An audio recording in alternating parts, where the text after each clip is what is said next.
Picture this. It's the middle of the afternoon, the sun is blazing like it wants to fry you alive, and the sidewalk feels hot enough to cook an egg. You're sweating, sticky, and regretting every life choice that led you to leave the house. Then, boom, dark clouds roll in, thunder growls, and raindrops start falling. And within minutes, the air suddenly feels cool, refreshing, even comfortable. It's like the sky just flipped on free air conditioning. But why does this happen? Is rain some kind of magical sky coolant? Or is it pure science doing its thing? Spoiler, it's science, but the story is way more interesting than you think. Let's break down the big reasons why rain cools the air, and I promise it's not just because water is wet.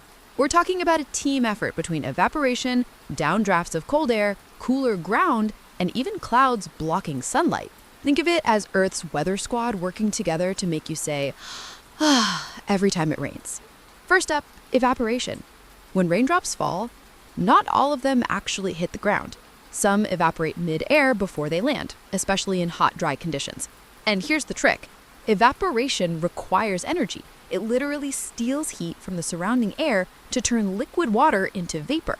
That's why you feel chilly stepping out of a shower, even if the water was warm. The evaporation is sucking away your body's heat. Rain does the same thing, but on a citywide scale. Millions of droplets evaporating in the air equals one giant cooling system. Next, downdrafts of cold air. Raindrops form in clouds that are way cooler than the roasting ground below. When those drops fall, they drag cooler air from the higher atmosphere down with them. This is why you often feel a gust of wind just before or during heavy rain.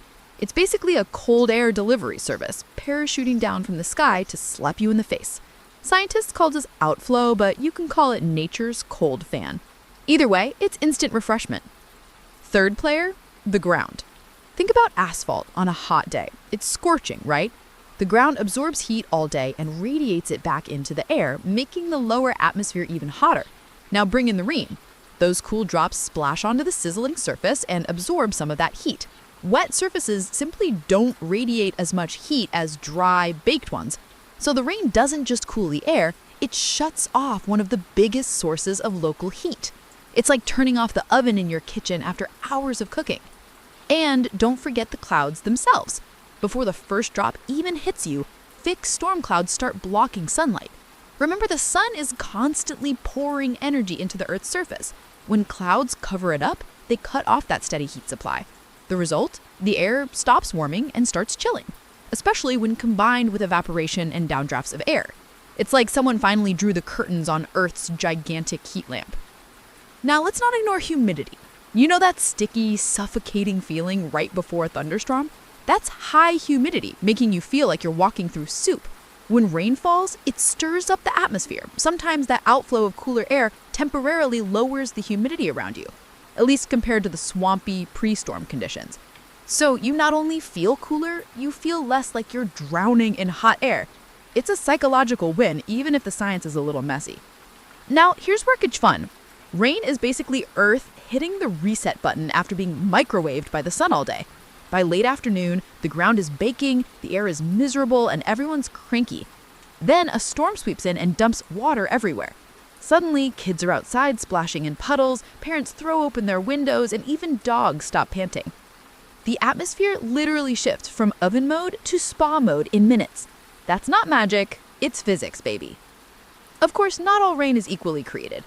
A light drizzle on a cool day won't change much, but a heavy summer storm after hours of blazing heat, that can drop the temperature by several degrees almost instantly.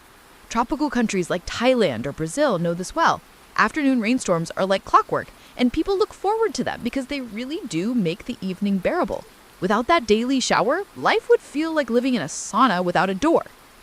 But let's be real, the coolness doesn't always last. Once the rain stops, all that water left on the ground starts evaporating, pumping moisture back into the air. Humidity skyrockets, and suddenly you're sweating again, wondering why your hair looks like a lion's mane. But during those magical minutes of falling rain and gusty downdrafts, you get the sweet relief of a natural AC system. Free trial only, no subscription required. Here's a cool science nugget. Meteorologists sometimes talk about the wet bulb temperature. That's basically the lowest temperature air can reach through evaporation alone. If the air is dry, evaporation cools things a lot, and you'll feel it instantly. If the air is already humid, there's less evaporation, so the cooling effect is weaker. This is why rain in a tropical jungle feels different from rain in a desert thunderstorm. Both are wet, but the cool factor varies.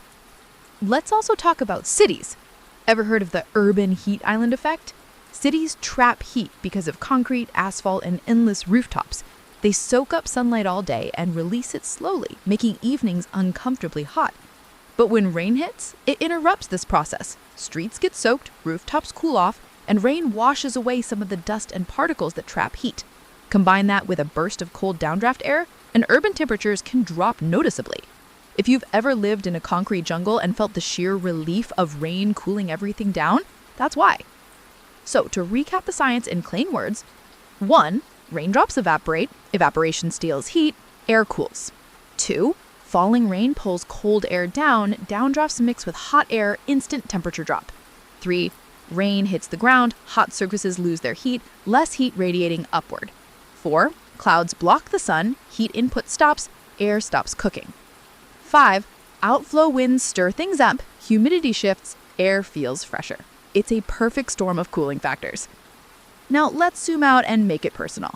Next time you feel that rush of cold air before rain, think of it as the earth opening its freezer and giving you a sample breeze. When you see raindrops bouncing off hot pavement, imagine them screaming as they absorb all that heat for you.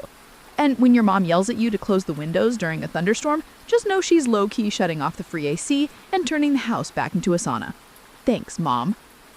At the end of the day, rain doesn't just water crops and ruin picnics. It's part of the planet's natural thermostat system. Without it, the daily heating cycle would be brutal.